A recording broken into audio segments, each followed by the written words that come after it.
In the 7th and 8th centuries, the Western Mediterranean suffered from raids by new conquerors. This time, the rapid expansion into the region was initiated by the forces of the Umayyad Caliphate.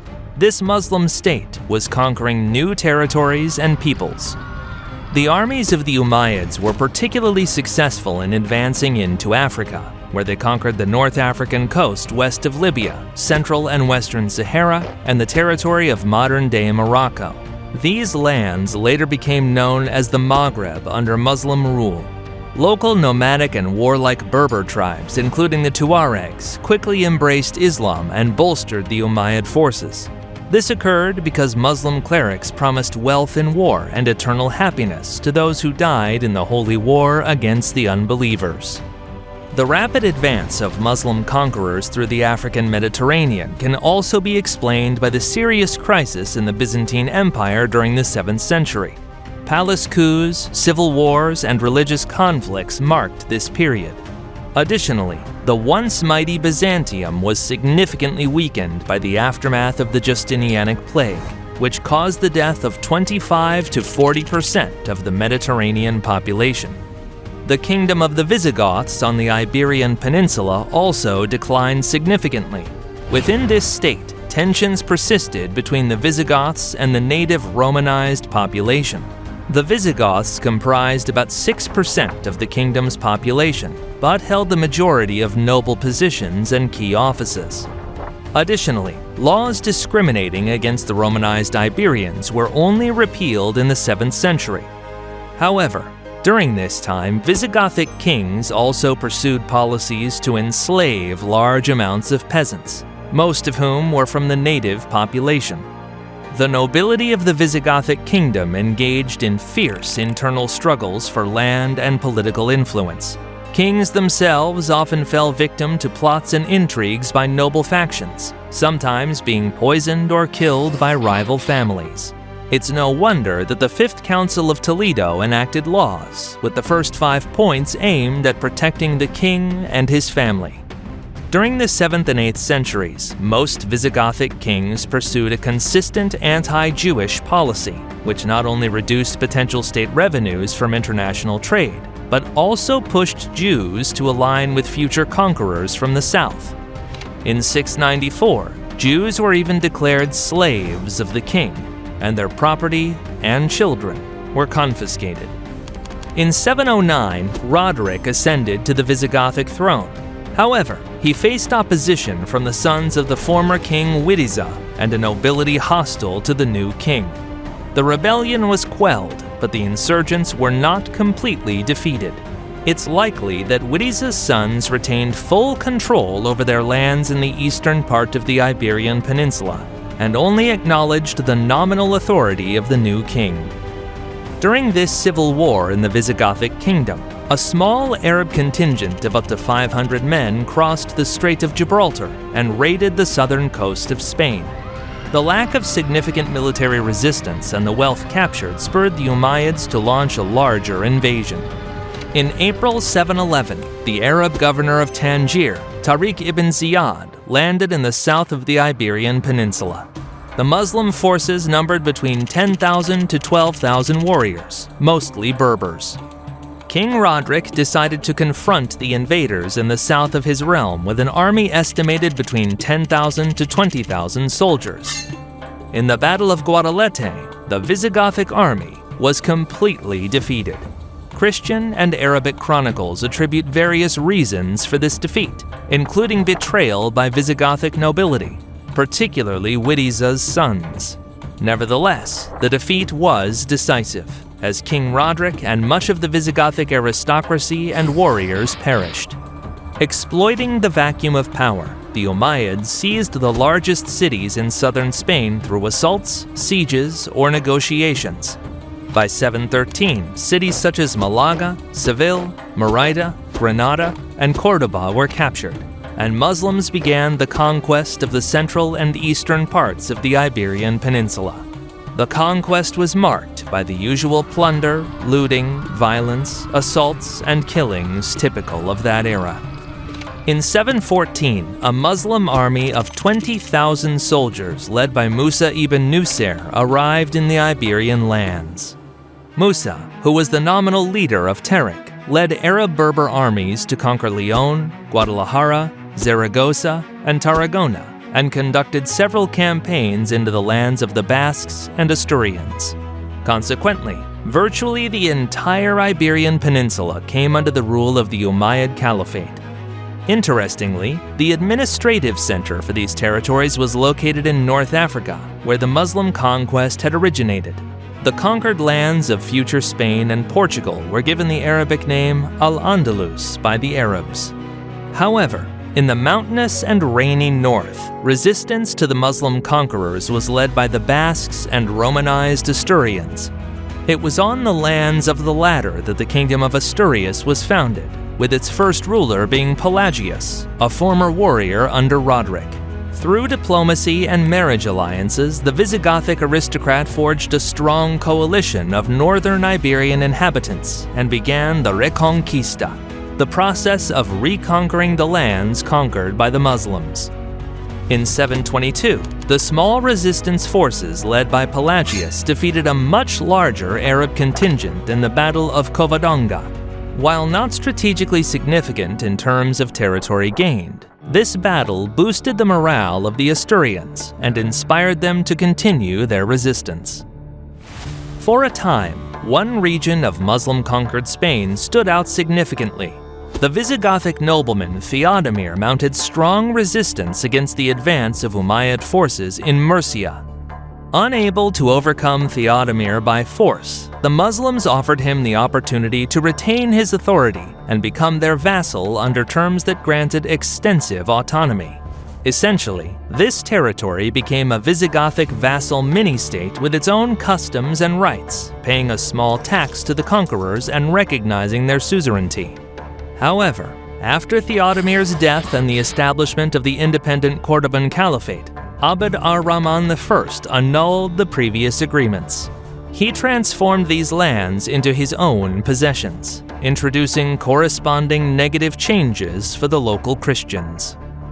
Meanwhile, the Arab nobility sought new trophies and conquered lands. Muslim armies crossed the Pyrenees and by 721 had seized Septimania, where the last of the Visigothic kings, Ardo, had ruled until then. From there, they began raids into the heart of the Frankish kingdom, but were defeated by Charles Martel in the famous Battle of Poitiers. By the mid-8th century, the Muslim-ruled Maghreb and the Iberian Peninsula were engulfed in the Berber revolts. The Umayyads and local Arab emirs faced significant challenges in suppressing these uprisings. They managed to quell the revolts with great difficulty, employing Arab troops from Syria and the Arabian Peninsula. However, due to issues such as lack of payment and intertribal conflicts, parts of these military forces themselves later rebelled. In 750, a coup within the once mighty Umayyad Empire resulted in the power shift to the Abbasids. Most members of the Umayyad dynasty were massacred, and certain territories fell under the influence of the new dynasty. One of the few survivors from the Umayyads, Abd ar-Rahman, initially attempted to establish himself in the Maghreb, but faced several failures. In 755, he landed in Spain, and the following year he defeated the Cordovan emir Yusuf, who overcame several local rulers and conquered all of Al-Andalus. He founded a new state, the Emirate of Cordoba, which encompassed nearly the entire Iberian Peninsula. Abd ar-Rahman I distrusted the Arab nobility and Berber tribes, so he relied on slaves from Africa and Europe as the core of his army. In 763, the Abbasid Caliph al-Mansur sent his armies, led by Ali ibn Mughith, to conquer the Emirate of Cordoba. However, in the siege of Carmona, the Abbasid army was completely defeated. Following this victory, the Cordovan emir consolidated control over his new state and ruthlessly suppressed rebellions from the Arab, Berber, and Islamized noble classes. In the mid-8th century, Asturian king Alfonso I managed to reconquer Galicia, lands in Leon, Alava, and northern Castile from the Muslims. By the late 8th to early 9th centuries, the armies of the Frankish kingdom wrested territories from the Arabs, including future Catalonia, Navarre, and Aragon. Charlemagne established the Spanish March in these regions as a stronghold for further battles against the Muslims. However, after Charlemagne's death, the Christian Reconquista slowed somewhat due to a lack of significant support from major European Christian states and because of the feudal conflicts. In 820, the ruler of Pamplona, Inigo Arista, founded his own dynasty and effectively an independent state, which later became known as Navarre. During the reign of Emir Hisham I of the Cordoba Emirate, a significant influence at court was gained by Muslim fanatics. They encouraged the emir to initiate persecutions against Christians, renegades, and muladi. These actions by the emir and some of his successors provoked a series of uprisings by the affected groups, leading to parts of Catalonia, Malaga, and Granada becoming independent from Cordoba. However, due to lack of unity among the rebels, these resistance movements were eventually suppressed. In 912, the energetic and martial Abd ar-Rahman III became the emir of Cordoba. His trained army of 20,000 soldiers, consisting of hired troops and slaves, enabled him to maintain independence from the local aristocracy. Abd ar-Rahman conducted successful campaigns against the fragmented Christian kingdoms of the Pyrenees. In 924, he even managed to capture Pamplona. The kings of Asturias, León, and Navarre were forced to acknowledge themselves as vassals of Cordoba for a time and pay tribute. Equally successful was his suppression of internal opposition and restoration of control over cities like Saragossa and Tarragona. These achievements prompted the Umayyad's descendant to declare himself Caliph in 929. Subsequently, he expanded his realm to include northern Maghreb and became one of the most powerful rulers of his time. Under his rule, trade, agriculture, and crafts flourished, and triumphant military campaigns brought substantial spoils.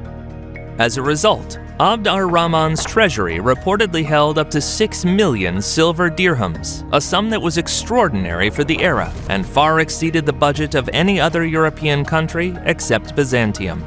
His wealth and imperial ambitions were further evidenced by his harem, which reportedly housed 6,000 concubines. In addition to conquering the Iberian Peninsula, Arab military leaders dreamed of seizing the fertile lands of modern Italy. The first attempts to capture Sicily and Calabria were made by Muslim armies in the second half of the 7th century. However, Byzantium, which controlled these territories at the time, managed to repel them. The Arabs' only notable success in this region was the capture of the coast of Sardinia in the 8th century. But by the beginning of the 9th century, Byzantium was severely weakened by internal conflicts, violent changes of emperors, religious strife, and struggles with the powerful Bulgarian Empire. The Byzantine state was further undermined by the rebellion of Thomas the Slav, whose armies even besieged Constantinople. In Italy, the Byzantines were weakened by prolonged struggles with the Lombard principalities.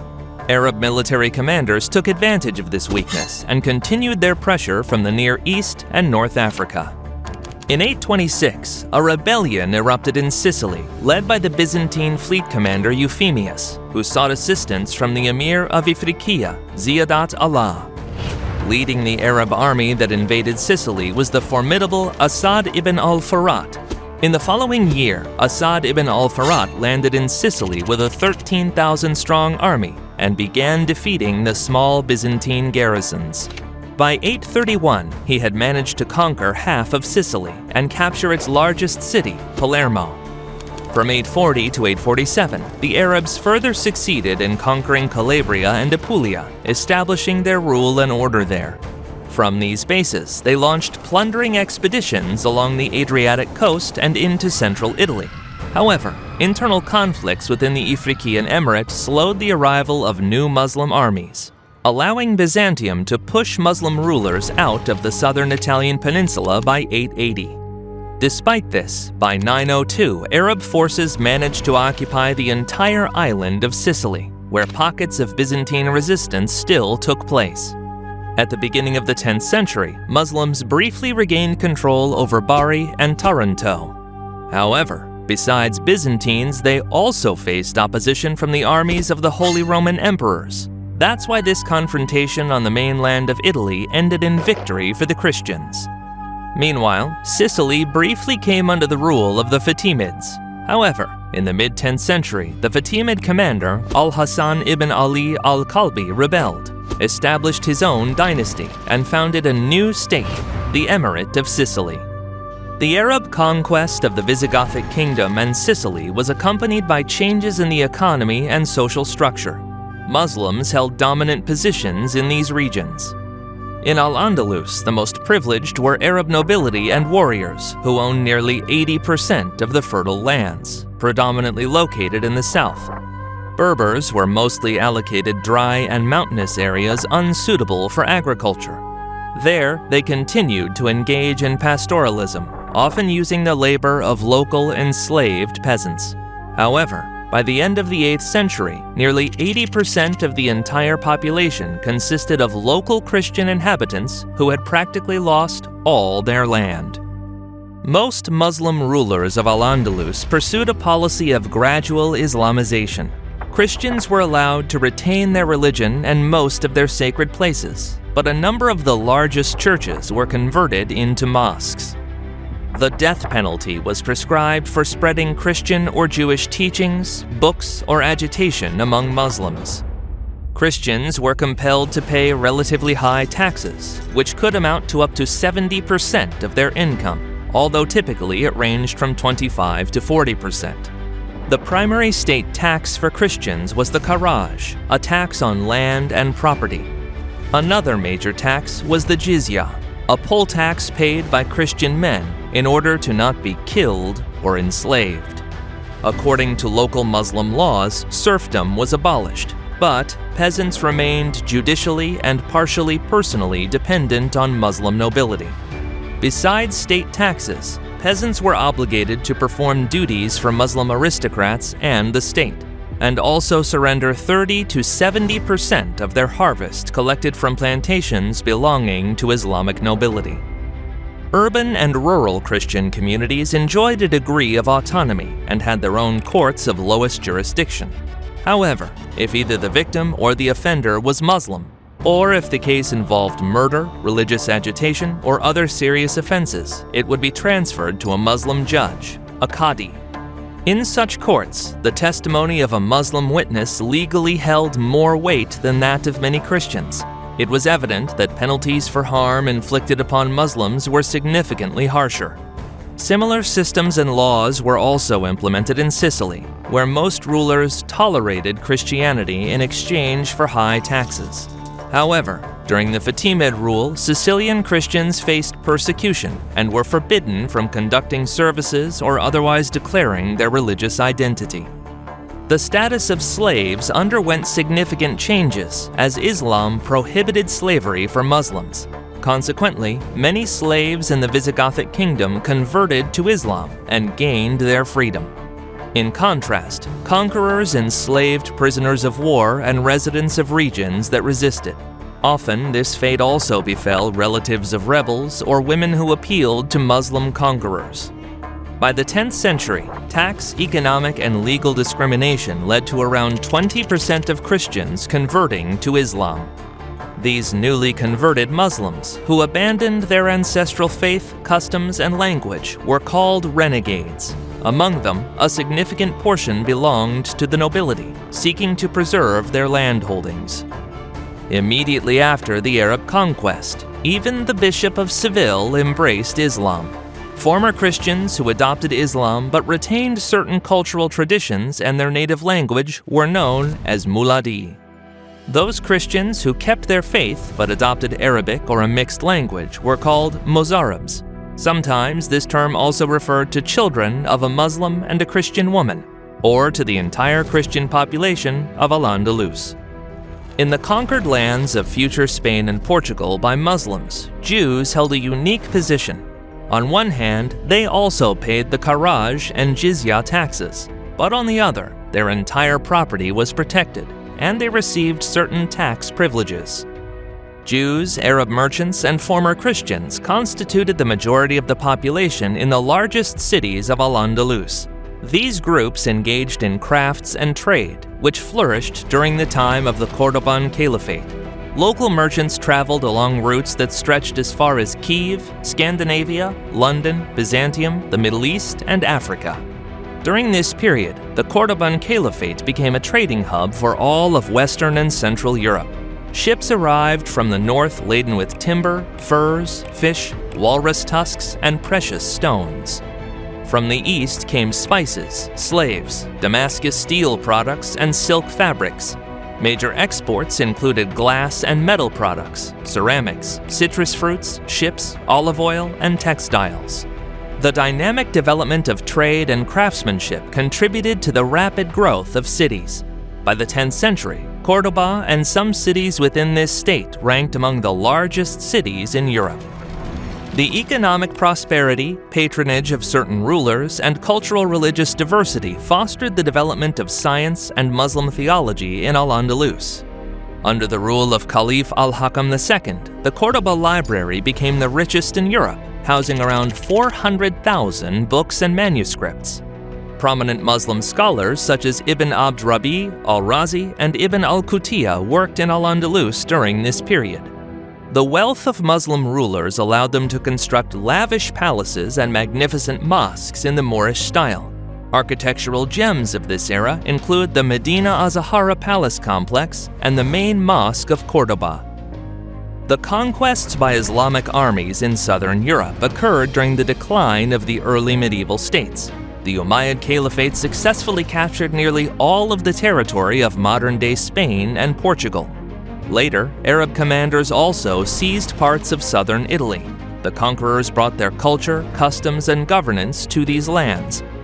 Arab states in these regions generally implemented a policy of mild discrimination against Christians, incentivizing conversion to Islam through high taxes and other measures.